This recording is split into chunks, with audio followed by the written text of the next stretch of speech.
Hello, and welcome to Enlightened Empaths, your community for the spiritually awakened.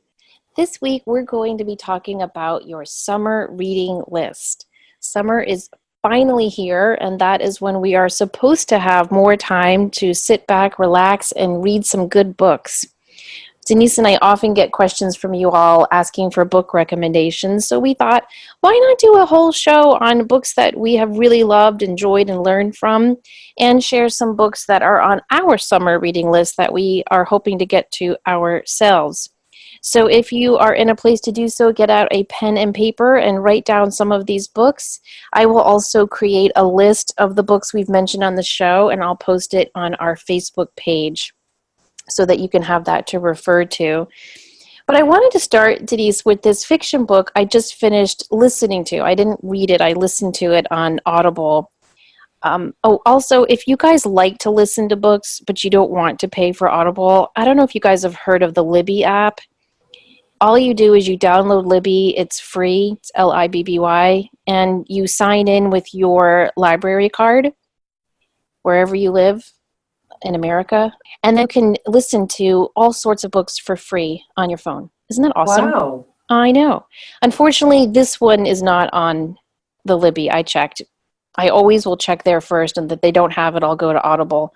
It's called The Unusual Life of Thomas Weaver by Sean Inman. And I'm going to tell you guys what it's about, and I'm not giving anything away because the story opens the first chapter with what I'm about to say. It starts out, he's 13 or 14 years old, and his older brother, who's amazing and handsome and successful and popular, is about to graduate high school, and his whole life is ahead of him. And as a treat to his little brother, he's taking him to a party. First party ever. He's a freshman in high school. They go to this party. They have a ton of fun. The older brother gets drunk and can't drive. So the 14-year-old who just has his, driver's permit drives them home, gets into an accident, and the brother dies. So that happens in the first 5 pages, so I swear I'm not giving anything away, except the first 5 pages. And then after that, it just goes through his life and how his life is just kind of a series of failures because of this one event. He can't get beyond this. He's constantly blaming himself and punishing himself. So when he turns 50-something, he commits suicide. And he wakes up, and he's 14 again, and it's 6 months before that accident is supposed to take place. Oh Isn't my. that fascinating? So the book is actually a whole series of books because, as it turns out, he starts to meet other people who recycle this way as well. And it's really interesting, Denise, because he's a 14-year-old kid again, but he has all the memories of being a 30-year-old, a 40-year-old, a 50-year-old. It's not like he's reincarnated and he has no memory. Mm-hmm. He knows everything. And there's, cute girls around him, but he can't look at them as cute girls because he's like a 50-year-old man in his head. They're like little girls. And so he has a really hard time adjusting. He's can't sit in algebra class again. And can you imagine? No. So it's a really, really neat book, and it brings up all these concepts of, if you could do something over in your life, would you? And how would that affect the rest of your life? And there's these 2 ladies, and you don't know in the first book at least if they are angels or spirit guides, but they definitely live in a different dimension, and they are overseeing Thomas Weaver and how he is doing with this second chance.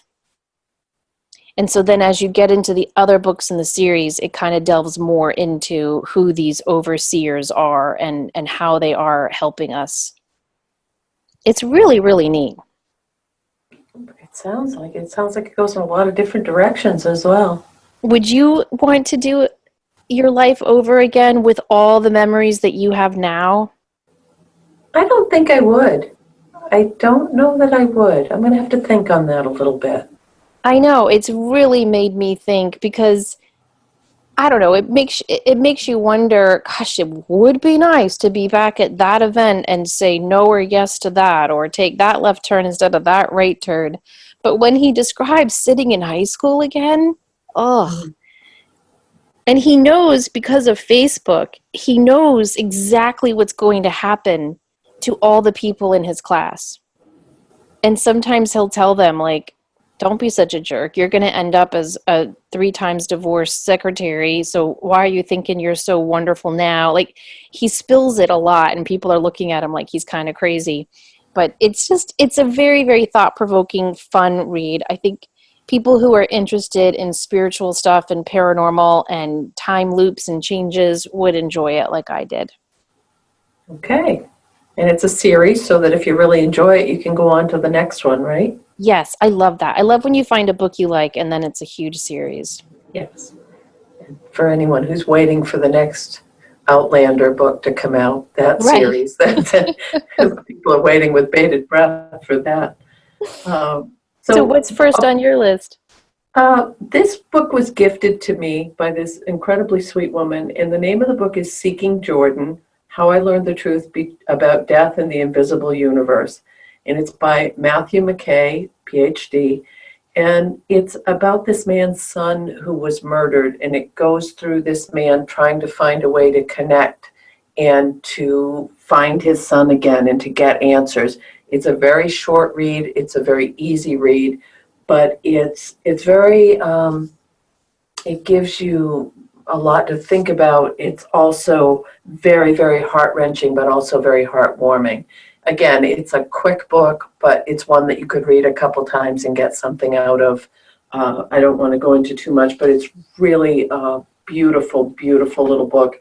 It's also nice to share. And the really cool part is the man who wrote it was a psychologist and a researcher. So he had that practical, linear, sequential. He wanted the evidence.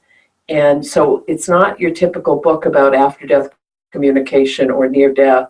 This is a book for people who don't quite believe yet, but they really want more information and want to know what might happen. So I think I recommend that highly. I like books that are short reads too sometimes, especially for the summer. Mm-hmm. You can pack it on a weekend trip and read it. The next one I want to recommend is a book I think I've mentioned a lot on this show, but I'm going to do it again. It's called Sacred Selfishness, A Guide to Living a Life of Substance by Dr. Bud Harris. Now, he lives right here in North Carolina, but he got his PhD at the Young Institute in Zurich, Switzerland. So he's got this amazing, amazing education. And it just describes a little bit of why he wrote this book. He writes, in his early 30s, Harris was restless and generally dissatisfied. He was terrified that the rest of his life would consist of going to work, meetings, church, soccer games, and vacations, simply adjusting to what one's family or society describes as a good life. This full-blown crisis led him into therapy and began a lifelong quest to become a person of substance. In Sacred Selfishness, Harris delves into classic quest stories to show that on the path of renewed personal consciousness, we must examine all assumptions about ourselves and our lives to uncover our hidden potential. True change must come from within, and no mere outer change can solve our problems. Attaining self-knowledge both softens and strengthens us and helps us love and appreciate life and other people. It affirms and enriches our choice of partners, vocation, and lifestyles. He says, when the inner quest brings change, we can be comforted by knowing it is authentic, has been carefully thought through, and values our past and other people. This is the path of sacred selfishness. Beautiful.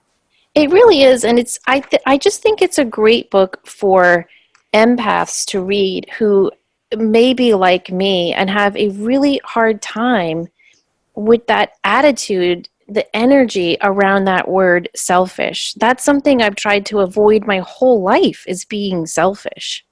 Mm-hmm. And yet this book is talking about how we have to embrace ourselves first. We have to love ourselves first. We have to put ourselves first. You know, there's this saying at my kids' school, when you walk in, there's this big bulletin board and it says joy. Put Jesus first, then others, then yourself. And one of my daughters came home one night at dinner and she was like, Mom, that poster just really angers me. And I said, why, honey? And she said, well, I get putting Jesus first, but if I spend my whole life putting others first, when is it my turn? Oh, And I thought, that's very wise. She was only 12 at the time. And that poster is still up in school, even though she's now moved on to high school. And every time I'll go into the school and I look at it, I think of her and I think, I hope she does learn to put herself first.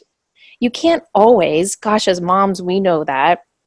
There are times when you just cannot put yourself first, nor should you.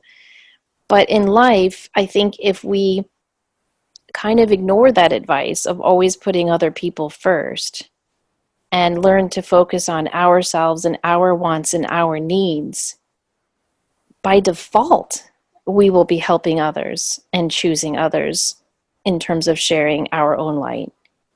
But we can't do it without learning to put ourselves first sometimes. And this book, Sacred Selfishness, helps you learn how to do that and give you permission for doing it. And for those of you who love The Artist's Way, Julia Cameron loves this book as well. I love that book, The Artist's Way. I do read too. that several times. Maybe I need to read that again this summer. Uh, the next book that I'm choosing, and I've recommended this to a lot of people that I've done readings with, personal readings with, it's The Book You Were Born to Write by Kelly Notaras. And on the front of the cover, it says, everything you need to finally get your wisdom onto the page and into the world. This woman worked as an editor for years and years. She still has an editing company. She walks you through the process of writing a transformational book that will get your message out there. It's very user-friendly. It's very succinct. You can follow through it. But I think if you've had it on the back burner of, I need to write a book, I need to get my truth out there, this may be something you'd like to explore. It's a wealth of information. It also, she starts right out with helping you get clear on your motivation of why you even want to write a book, or and how to craft that into a hook. And she gives you actual techniques and skills to use during the writing process, getting organized for the writing process, and what to do for the further steps towards publication. She asks at the beginning, if you're saying these things to yourself, I've always wanted to be an author. I know I have a book in me. People often ask me when I'm going to write my book. I have a story to tell, but I never seem to make time to write. This may be a resource that you'd like to check out. I agree. That's a great one. There's another good one called The Nighttime Novelist, and that's for people who work full time, and it breaks down the writing into weekend assignments to help you get a book done in a year. Ooh. I think having books that kind of guide you, like what I like about the book You Were Born to Write, because you were kind enough to get me a copy as well, is she gives a lot of practical suggestions in there. Mm-hmm. Like there's this website thing you can subscribe to that helps you organize your book into chapters, for example. So she gives a lot of tools, not just, you can do this type of stuff. Right. Very practical, very grounded, useful. Now, a book everyone's going to roll their eyes and go, yeah, we know, Samantha. But it's a book I try to reread from time to time, is The Power of Now by Eckhart Tolle. And like I said, I'm sure everyone's like, yep, we all seen it. But I recently reread it and I thought, yeah, this is something I need to keep coming back to, because each time I come back to it, I learn something else. And when I was reading the first chapter, the first time I read it, it was chosen for a book club. And I remember this was like 20 years ago or 50, when it first came out. It was a long time ago. And I remember going, ugh, this is so boring. Yeah, I know, present moment. At the time, I had 3 tiny little babies. I didn't have time to think about the present moment. I was living the present moment. When you have little kids, that's all you have is the present moment. And it resonated with me, but not really. And then I went back to it 5 years later, and it really stuck with me. And now I'm reading it again. And in the first chapter, he says, everyone who reads this book will learn something, even those of you who aren't ready to learn it. It will be planted and will grow and blossom when you're ready. And I think that's so true for big, powerful books like that. I agree. And that's a staple to have on the shelf too. That's a fun book to just go over. There's a word for this as far as divination. I can never remember what it is when you just randomly open to a page and you get the message that you need. Bibliomancy. Thank you. That's a great book to do that with. Yeah, it's a good book to have on your nightstand. So if you can't fall asleep, you can just open it up and read a section or two. It's, because it doesn't have to necessarily be read chronologically. So if anyone hasn't read it, or if it's been quite a while since you've read it, just consider adding it to your bookshelf this summer. If you want to go a little further down the rabbit hole with a similar topic, the book Awakening to the Secret Code of Your Mind's Journey to Inner Peace. And this is by Dr. Darren Weissman. And I believe it's based on his Lifeline sessions. And it's an amazing, amazing wealth of ways to interpret and transform symptoms, stress, and disease through ancient spiritual wisdom, fused with a modern day understanding of the subconscious mind. And he teaches you this Lifeline technique, which is a blueprint and a roadmap of your subconscious mind to awaken your infinite potential for healing and wholeness. But there are so many activities and lessons and step-by-step things in this book. It's something that I don't think this is quite just a summer. You might do one part of it in the summer and then go back and do another part, or you might go through the whole thing. But this is a very, very transformational book to help you get more in tune with your own inner knowing and the patterns in your subconscious mind that you may want to try to rewire and redirect in, so you can overcome some things that may have been holding you stuck for a while. Say the name one more time. Awakening to the Secret Code of Your Mind's Journey to Inner Peace by Dr. Darren R. Weissman. Got it. Okay. That sounds really, really good. Yeah, it's unbelievable. There are illustrations on body things to do. There are mind-body techniques. It's just so much that I'm looking forward to really diving into that one this summer as well. Well, one book that I turn to a lot, especially when we teach our classes, is Where Two Worlds Meet, How to Develop Mediumship by Janet Nahovac. So if anyone is interested in developing their mediumship, this is just a great tool to have on your shelf.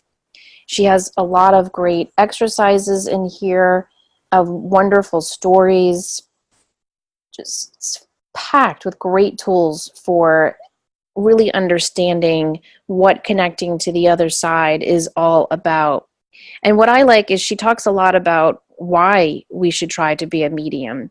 Like, for example, she says, mediums have a unique opportunity to serve humanity. Yes, we are open to attack from others whose belief systems restrict them, but we do our work anyway. We are called to be a glowing light in the darkness of this world. When others suffer loss and become lost, we can help show them the way back to the light with love and compassion. Inside each of us is a God-given navigational system. Call it your soul, your spirit, your conscious.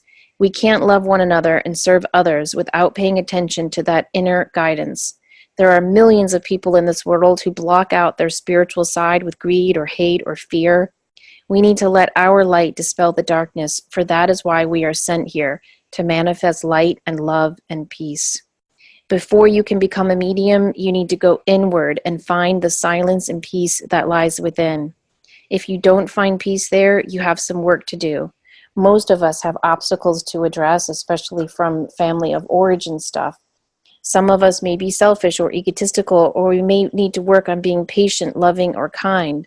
Others may have addictions. Whatever the issue, it's impossible to advance our gifts to the highest degree unless we can clean house first and get rid of our personal baggage. And she shares a lot of her own personal story in this book. She talks about growing up in a dysfunctional family and the shame that comes from that, and how she worked through her faith and her spirituality to clean that out before she advanced and became a medium. And, if you guys haven't heard of her, what's really cool, I think, about her is she started out as a nun, and then she just couldn't avoid the mediumship that kept coming up. And she eventually left the convent and has started her own spiritual church in New Jersey. So it's just a cool story. She's a good writer. It's easy to follow. It's an incredible reference book to have as well, even if you're just considering opening up to mediumship. I think that's as useful as some of the Gordon Smith, the Bridging Two Worlds, well, that's her book, but Gordon Smith's work and even John Holland's latest book. There's just so much information in there that you can use. I totally agree. Okay, what's your next one? My next one is Resonance, and this is 9 Practices for Harmonious Health and Vitality. And this is by Joyce Whiteley Hawkes, who's also a PhD. And this book, we've talked about this, that I can go geek with the best of them. And I love when someone has been in a science-based background and then they find juju or they find the mind-body connection. I love that because I think we need the validation to just say, oh, this and this is happening. So, but this is very, very science background. So sometimes the vocabulary in this book is that's not my strongest subject. So I can read it, I can understand it, but there is some vocabulary in this book. But what this is about is her experiences and her journey, and I'm going to read this from the book itself, richly detailed with Joyce's own experiences on her inspiring journey from being rooted solely in science to her current life as a healer, including everything from a near-death experience to fire walking to months in Bali studying with healers and shamans. This book will allow you to explore your own ability to heal at every level. The focus of Hawkes' work lies in creating harmony between the physical and the spiritual realms, each of which has its own energy. To experience optimal health, the energies of these realms must resonate with one another. 9 couplets, each expressing one innate trait of the human and one of the divine, explore the energies of these realms and their interactions. Each couplet presents 2 related ideas that together provide a simple, grounded starting place for your personal practice of health and vitality. There's a lot with current research and new findings and how your cells work, but it's a very fresh new take on that mind-body connection. But it pulls in the biology to support it as well, which if you like that kind of thing. And so one of the couplets is appreciation and awareness. Another one is intuition and action. And they all complement and bring that divine connection together. Really, really interesting book. That does sound really interesting.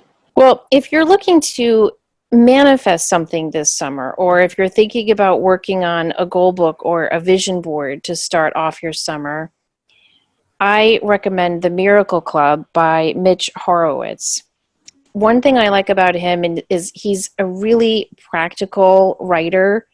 He doesn't like some of the new age thought about manifesting where it's just kind of like, oh, if you think about a Mercedes and you really, really, really want it, you will get a Mercedes. You know, he doesn't take that type of thought. He works with the old thinkers of metaphysics who actually called themselves the Miracle Club. So he talks a lot about Ralph Waldo Emerson, Napoleon Hill, Neville Goddard, William James, Andrew Jackson Davis, Og Mandino, some of the older writers, Florence Scovel Shinn, and he takes all of their teachings and modernizes it into this book, The Miracle Club. And he talks about how powerful our thoughts are, but how you can't just think something or believe something and hope it's just going to materialize. You have to take action. And he has a lot of really good hands-on exercises. I like books that don't just tell me what to do or give me stories of, hey, this person did it, so can you. I like books that walk me through how I can do it. And so he gives a lot of things, like specific things you can do. And there was one in there, Denise, that I had never heard of, and I'm a Catholic. It's called the 54-Day Miracle. And what it is you say the rosary every day for 54 days. And it is said to help bring on miracles. So it doesn't have a Christian bent. It's just one of the examples that he puts in there. But he talks about what is a miracle, why are you worthy of a miracle, and how can you start to manifest more of them in your life with a focus on taking responsibility and action steps toward manifesting what you really, really want. It's not enough to talk about it. It's not enough to think about it or believe that you deserve it. You have to go and take those action steps. And so that book really can help you do that. Ooh, might need to pick that one up.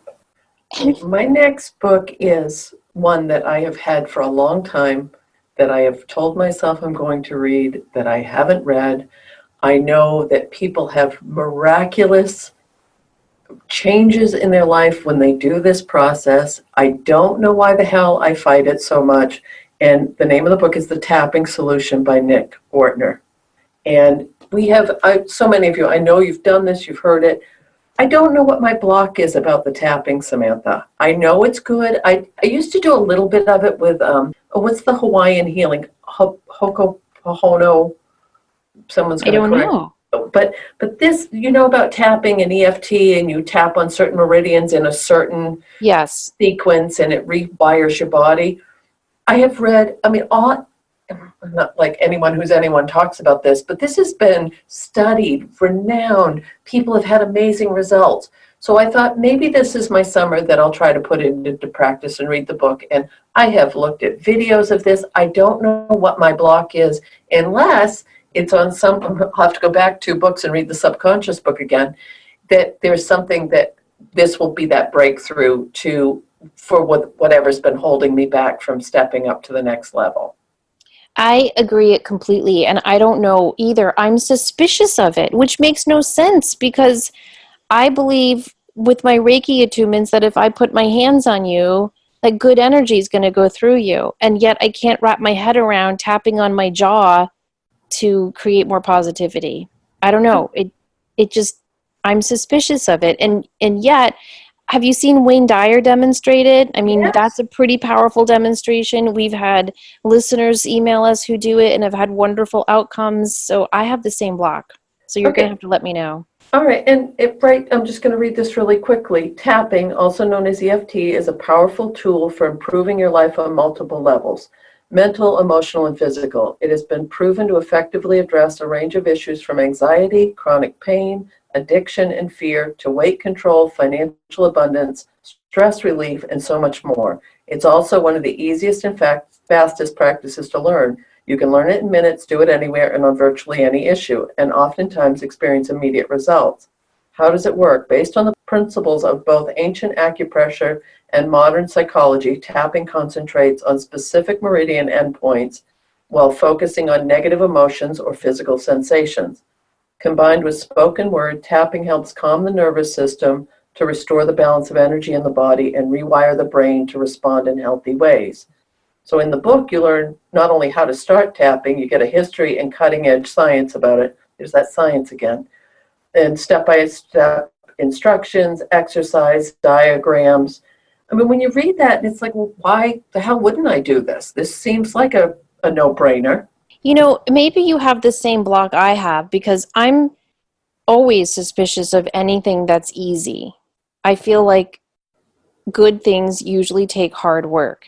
And maybe that's a block in other areas of our life too. Oh, I think that's a really good point. I think that is, you just hit that one spot on, because we've talked about this in other shows about you have to work really hard to get ahead financially, or how much emphasis is put on hard work and ethic, and maybe it is that easy. Maybe it is. Well, So, you're going to have to, that'll be your homework for this summer, and you're going to well, have to yeah, report back. especially since I just blasted out all over the planet saying that I need to. All right. Okay. So, for anyone who is listening to this show and thinks they may be intuitive, but they're not really sure they believe in that. Maybe they have the same block you and I have with the tapping stuff, and they think, that psychic stuff, I don't know. They're just good readers of people. I recommend a book called Phenomenon: The Secret History of the U.S. Government's Investigation into Extrasensory Perception and Psychokinesis. It's written by Annie Jacobson. It's a pretty thick book. I flew through it, though, because, Denise, it is just filled with fascinating facts of how the government trained psychic spies. Ooh. And it has all these stories, and they're all from FOIAs. They're all from, the Freedom of Information Act. These are all, Annie Jacobson is a reporter with, I think, the Washington Post. So she's a very well-known, highly regarded, won awards journalist. You know, she's knows her stuff. And everything that she presents is footnoted and backed up, and she has heavily researched. So it's not like, oh, I heard a story that this happened. It's fact, what she's reporting. And the stories that she shares in there are just really overwhelming. And the people she was able to meet. And she talks about Uri Geller and how sometimes he was set up to fail, and how sometimes maybe he was faking it, but when he was working with government officials, he was able to do extraordinary things. He talks about Pat Price, who's a fascinating character. He was a police officer, he was a Scientologist, and so there's a lot of, he hasn't really been talked about a lot because of that. He was trained by Russell Targ with this government program, and the stuff he was able, when they kidnapped, I think it's Patty Hearst is the case he worked on, that famous kidnapping in the 70s. Just through remote viewing, he was able to describe the vehicle, the make and model and year that she was taken in. And they were able to prove that was correct. And then she reports on Russell Targ, who headed up this program. He was telling a couple of people about this, and one of his friends was like, well, can anyone do it? And he was like, yeah, I think so. So this one woman, I think she was a journalist herself, no psychic ability, never thought she could do this, never wanted to do this. He ran her through the program, and she ended up being their top remote viewer. Wow. And then she talks about how these remote viewers in this program, you know, Russell Targ and his friend, I think it's Hal Puthoff, I can't remember who worked with him, but they were given a grant by the government to train these people. Well, they were remote viewing like Russian stuff. You know, this is still during the Cold War. And when Targ would submit his reports, some of the higher ups were like, well, we don't know who these remote viewers are. They don't work for us. So then he tasked Russell Targ with training just random, you know, army soldiers. And so they would give this task to a bunch of the men and women working for the armed forces, and whoever scored kind of high, they'd pull to work on this remote viewing team, and they did phenomenal stuff. So if you like history and stuff like that, you'll enjoy this. But if you are looking for evidence that psychic ability is real and has been tested and proven, this is a really good book to check out. It sounds amazing. Really amazing. It's really fascinating. And it makes me wonder, because she talks a lot in there too about how the Russians were doing the same thing, training their psychic spies. And it just makes me wonder, is this still going on? How has this advanced? I don't know. Big rabbit hole. Yep. It's a fun rabbit hole, though. My next book is Peace from Broken Pieces by Ilyana Venzance. And this is not a light read, but it's a very, it's a story and all the things that happened, and about when you've gone through so many difficult things and loss and grief, and how faith can be what you need to hang on to pull you through. It's not a how-to book. It's more of a very inspirational book of looking through at someone else's life and getting more perspective on your own. Breaks down, you know, just how when we go through painful things, it's often the catalyst we need to really grow and blossom and flourish. I love her. Yeah. It's very true and genuine and a little gritty, which I like gritty. So, have you ever seen her show? No. She has a show on the Oprah Winfrey Network where she takes families who are struggling with an issue, whether it's adultery or addiction or financial problems or what have you. And she basically moves in with them for a couple of days and works through their issues with them. It's really fascinating. Oh. It's not a show you can binge watch because it's hard stuff. But it's an interesting show to check out. And I think her writing is so raw and real. Mm-hmm. Okay, one book that I just started, I'm only on like chapter 3. It's called A Guide to Psychic Protection by Rosemary Ellen Guiley. And if you guys haven't heard of her, I really recommend you guys check her out. I think she's written like 50 books, and I'm not even kidding. She writes books all the time on all sorts of subjects that I'm really interested in. She's written about energy vampires and psychic phenomenon and the jinn, aliens, time slips, all sorts of fun stuff. She edits the Fate magazine now, and so she does a lot of books of compilations of those stories. I've read a lot of books on psychic protection. I think as an intuitive, we all really should. But what I like about this book is she gives a lot of the history of psychic protection. She talks a lot about Dion Fortune, who wrote, I think, one of the best books on psychic protection called Psychic Self-Defense. But again, kind of like Mitch Horowitz, she looks at the old school thinking on psychic protection. And this book isn't so much just how to protect yourself from negative people. It's how to protect yourself from negative stuff too. She talks about the aura and how to defend the aura, how to call on spiritual forces that resonate with your religious beliefs.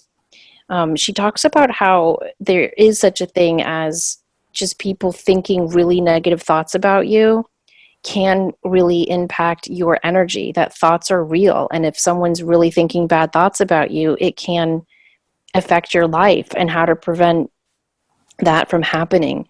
She talks about weird, creepy stuff that happens when we sleep. You know, people who have the hag syndrome or nightmares, and ways to protect yourself. She talks about amulets and different remedies that you can do, even like hand gestures. She covers different saints and angels that you can call on. And she does have a whole section in there on righteous anger, which I thought was interesting since we had just done a show on that. She talks about that fascinating woman who went to Nepal, Alexandra, what is her name? Alexandra Neil Smith. She went to Nepal to study with the Tibetan monks, and Alexandra David Neal, that's her name. And she learned to create her own tulpa with a thought form. Have you ever heard of tulpas? Yes. That whole topic is really kind of creeps me out. I know, but it's really, really interesting. And so I have read Alexandra David Neal's book on that episode, but she summarizes it really, really nicely in there. And so there's just a lot of interesting pieces in this book, and again, a lot of actual stuff you can do to protect your energy. So I think that would be a great one for empaths. And it sounds like one you could go back to over and over again. Yeah, and it's little. I'm looking at it now. It's 136 pages. Who can't? No, wait, that's the appendix. Hold on, it's even less than that. 132 pages. Mm-hmm. So similar to the first book I mentioned, quick. Yeah. Could read it in 1 or 2 sittings and then go back and revisit. Now, my next book is a little more specific. It's The Norse Shaman, and it's by Evelyn Ristic, Ancient Spiritual Practices of the Northern Tradition. And so many times when we think of shamanic work or shamans, we always go to Peru, Central America, or the Aborigine. And this is based on the shamanism of the Northern European, of the things from the Viking Age, things that have survived, the remnants of Norse shamanic spirituality from myth and folk tradition and Iceland and Greenland, all that area. It's very, very fascinating. So there are some similarities, which goes through all the indigenous peoples of shamanic work, but there are some things that are very, very specific to that part of the world and this specific type of shamanism. So it's, I think if anyone is interested in that field and you'd like a different perspective, this is an amazing book. There are rituals, there are stories, there's step-by-step instructions, but it's just a whole other perspective. And you know that this is a topic that I really love, just brings more credence to the interconnectedness of all of this ancient work, of all this work that has been around as long as we have, and how it may be in Northern Europe, it may be in Central America, it may be in Australia or New Zealand, but there's still a premise that everything's the same. So some really unique techniques, well written, easy to read, but also you have to concentrate a bit, if that makes any sense. So you might have to go through it a couple times, but just think if you are interested in opening that door a little bit further this is a great, great book to have. Well, my next book is one, again, I think I've talked about a lot, but I have to mention it again because I think it's my all-time favorite book. It's called Testimony of Light, An Extraordinary Message of Life After Death by Helen Greaves. Have you read it? No. You have to, Denise. You would absolutely love it. It's about this woman, and she loses her best friend, Frances Banks, who was an Anglican nun for 25 years. And when she dies, she starts communicating with Helen Greaves. And this book is all about their communications. And really what Frances Banks tells Helen Greaves is what life is like on the other side. Now, when I was first opening up to my intuition and mediumship, it was so fascinating and exciting, but it also left me with a lot of questions because people would show me that they were working on the other side and they had homes and lives, and it looked very much like our life here, just different. And I remember thinking so often when I would do a reading and those messages would come through, I just remember thinking, am I just making this up because I want this client to feel better that their loved one is, alive and well and doing all this stuff and not just sitting on a cloud? And then I found this book, and everything I had seen in readings was in this book. And it was just so interesting to me. She talks about how, when you pass over, if you've passed over from a trauma, you will have like a nursing home type of experience, where you will rest and be able to recharge. She talks about the life review. She talks about how when you are fully adjusted to life on the other side, you will be given a job, something to do. And it just matched everything I had been shown in readings. So it was very validating for me. The other thing that always kind of bothered me when I was starting out, so many of my peers would always say, oh, there's no hell. There's no such thing. That's an illusion that we've created. And Frances Banks tells Helen Greaves not that there's a hell, but that there is a darker realm where negative souls go. And this too I had seen in my readings. I had seen that there were levels to the afterlife. And depending on how evolved your soul was on your last earthly realm would determine which realm level you went to. And again, I remember doubting myself, going, well, is this my Catholic belief in purgatory and heaven and hell and all of that? And yet in this book, she talks so much about how one of the women is, because when Frances Banks dies, I think because of her work as an Anglican nun, and she also was a psychologist, she wrote a lot of psychological books on like Frontiers of Revelation, for example.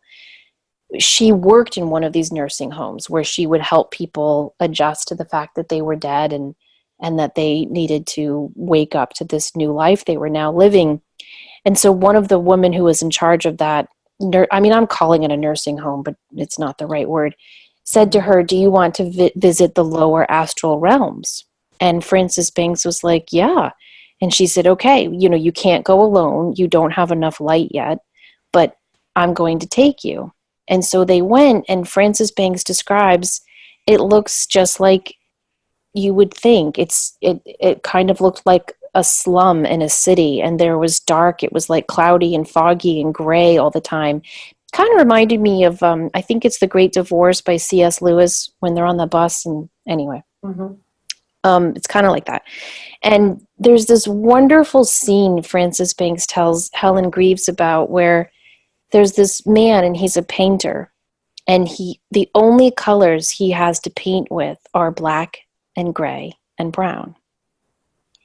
And the woman who's taking Frances Banks to this lower level says, oh, he's someone we've been working with for a long time, but he's not ready to see the light.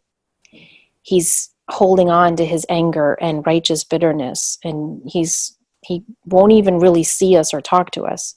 So Frances Banks goes over to talk to him, and she says, are those the only colors you have? And he says, those are the only colors worth painting. And he's all angry and mean. And so Frances Banks just sits back and looks at what he's painting. And she notices that he's leaving all these blank spaces on the canvas.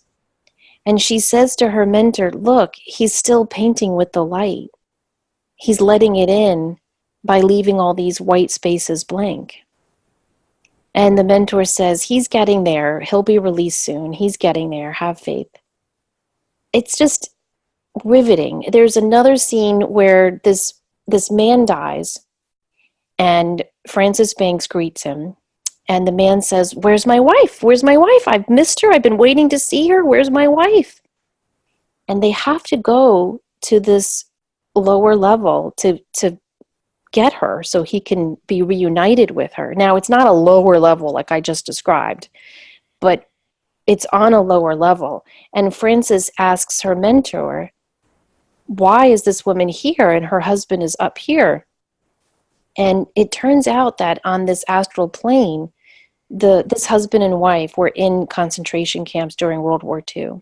Oh. And the man in his lifetime was able to forgive his captors and was able to move and live into a healthy life of forgiveness and acceptance. But the woman was not. She hated this one Nazi officer who treated her very, very badly. And in this afterlife, she was astrally chained to him. Oh. And so the husband said he would work with her now that he was over there with her and help her release those chains and be able to rise up to the level he was at through forgiveness. And it talks about how he's able to help her do that. She meets this psychologist that she loved and admired on Earth, and he has this beautiful home in this lovely garden. And she says, your garden is so beautiful. Like, what do we use over here to make this stuff grow? And he shows her how he pours light onto the plants to help them grow, not water. It's just so cool. I love it. I read it a lot. Oh, I'll have to check that one out. I think you'd like it. All right, go ahead. I'll stop. Oh, no, that was fascinating. My next book it's kind of an odd choice, but it's old. I've had it for a long time. And I'm not promoting this as a religion or a lifestyle, but the name of the book is To Ride a Silver Broomstick, New Generation Witchcraft, and it's by Hilda Ravenwolf. Why I'm recommending this is it's a really good little how-to book on protection, grounding, using crystals, divination. There's little tiny blurbs throughout the whole book. So it's not a traditional witchcraft kind of book. That's just the title. But there's a lot of the things we talk about of how to cleanse and consecrate and charge objects, creating sacred space, using divination, telepathy, psychometry, and bilocation. So it's all of this stuff jammed in, but you just get a little bite of different things so that if there is something that you'd like a little more information on, it's kind of a fun book just to pick up and look through. Oh, I love that. Well, I have another weird book like yours that I'm making my way through now slowly. It's quite the intellectual book. Mm-hmm. But if anyone is interested in UFOs and weird stuff like I am, you might like this book. I don't know if you guys have noticed, but in the UFO community, there's this new thinking that it's not so much extraterrestrials, but ultra-terrestrials, and that it's really a phenomenon of consciousness rather than little green men. And this book is called Daemonic Reality, A Field Guide to the Other World by Patrick Harper. And it's a look throughout history of UFOs, fairies, phantom animals, visions of the Virgin Mary, alien abductions, and mysterious lights in the sky. So what he does is he shows how these are all connected by using ideas proposed by Carl Jung and the Romantic poets like William Butler Yeats and William Blake. He connects the old-fashioned fairies to the modern occupants of UFOs. He highlights the similarities in sightings of the older black dogs or more recent mysterious cats and yetis and Bigfoot. Lights in the sky have always existed through history, he says. Once they were seen as witches, now they are UFOs. The ephemeral materializations of spiritualism seances have been replaced by crop circles, and all of them are manifestations of demonic reality. Demonic creatures and events are not literally real. We will never capture unequivocal evidence that any of these entities exist. But if you try to deny the existence of the other world, it will simply find other ways to express itself. It's a real thing that we sense in other ways besides the physical senses. The recent plethora of skeptical opinions in the press may actually be causing the other world to produce more tangible signs like the crop circles or these bogus men in black who can't be traced. The demonic is part of us and cannot be banished by denial and disbelief. So it's really interesting if you like that weird stuff. And he talks in there, when I say demonic, it's D-A-I, it's not demon. And he talks in here about that word demonic and how it, how the ancient Greeks believed that we all had a guardian daemon, which was a guide that was with us from our first breath to our last, who helped us to grow and learn and would challenge us. I'm trying to find where I underlined his description of the daemon, but of course I can't find it right now. Oh, here it is. Guardian angels derived from Neoplatonism and along with other classes of angels became part of the Christian dogma at the Council of Nicaea in 325. But long before this, the ancient Greeks believed that individuals were attached at birth to a daemon who determined, wholly or part, their destiny. And he talks about how Carl Jung saw, walked with, and spoke with his own daemon that he named Philemon.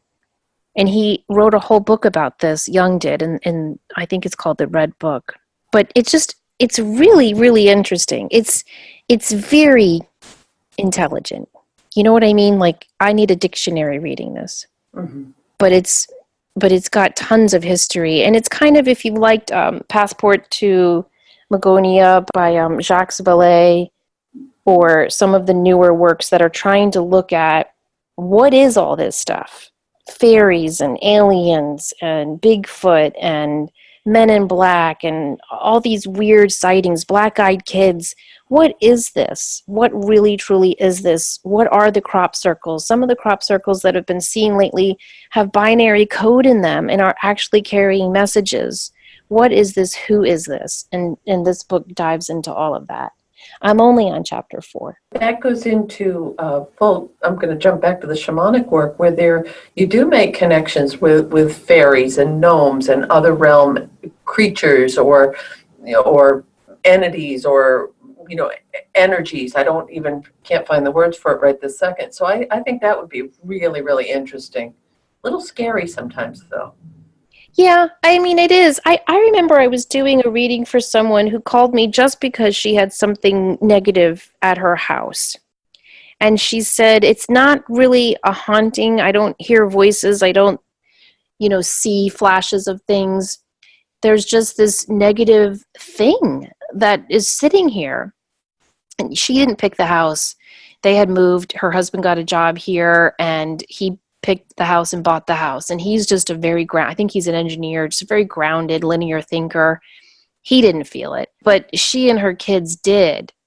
And when I went over there and tuned in, I don't even know how to describe it. I don't know about you, Denise, but when you were first getting involved in this otherworldly stuff, didn't you think like fairies and gnomes and things like that was just kind of fairy tales? Mm-hmm. Yeah, and didn't you feel kind of weird even talking about it? Yes. Me too.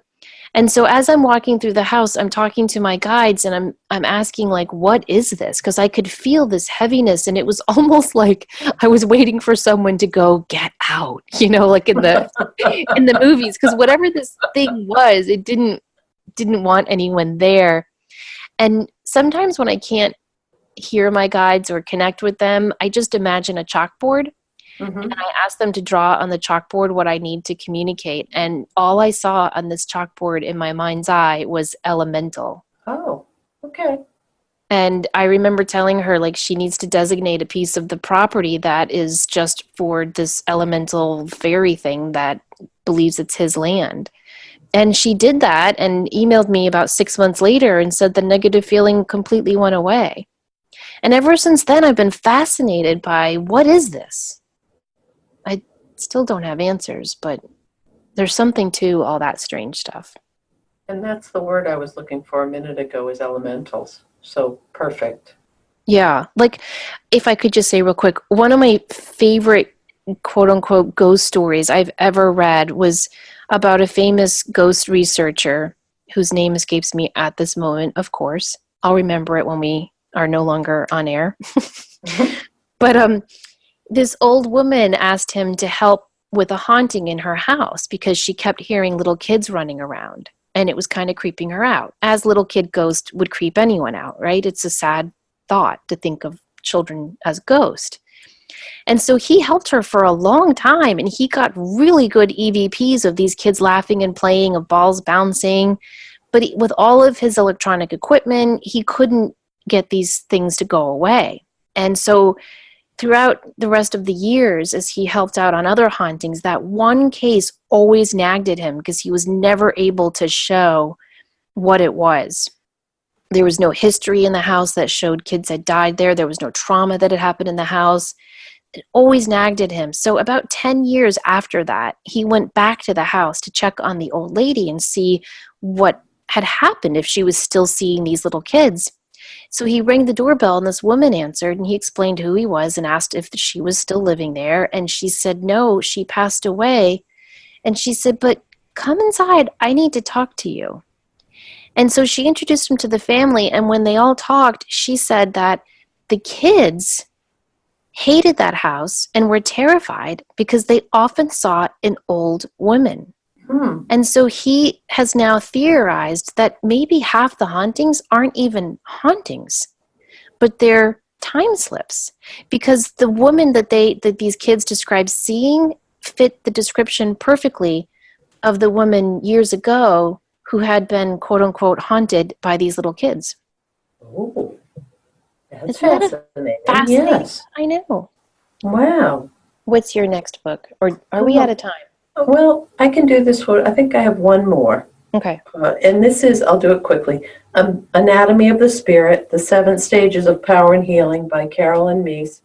And this is very, very much about energy medicine, practitioners, but this is the whole premise of the book is the seven centers of spiritual and physical power. And she brings together the ancient wisdom of the three spiritual traditions, the Hindu chakras, the Christian sacraments, and the Kabbalah's tree of life, to demonstrate the seven stages through which everyone must pass in search for higher consciousness and spiritual maturity. So she goes through this model that you can help develop your own latent powers of intuition as you simultaneously cultivate your personal power and spiritual growth. She is such a no-nonsense, get-the-work-done teacher, and I really admire her, and I love her recent work on archetypes. Mm-hmm. Oh, I read that book. That's a good one, too. Yeah, and That's Sacred great. Contracts. I like all her books. And you're right. It's no nonsense. There is no airy-fairy, but it's No, incredibly knowledgeable stuff and deep, and she's a good writer. she really is, and she's deeply compassionate and wise, even though she comes off as no-nonsense and let's get to work. That's what you need Right. sometimes. Do you Well, have any more? I don't think so. I was going to mention Visions, Trips, and Crowded Rooms because that's just such a fascinating read. And I like summer reading I like books that I can pick up and put down. And Mhm. Visions, Trips, and Crowded Rooms is just stories It's a of, lovely book. it really is. It's just stories of what people have seen before they've crossed over. And so it really validates that our loved ones are never alone when they die. And that's another book I've read a couple of times, and it's a great one to just pick up and put down because it's just stories. You don't have to read from page 1 to page 200. So that was the only other one. Well, we mentioned a lot.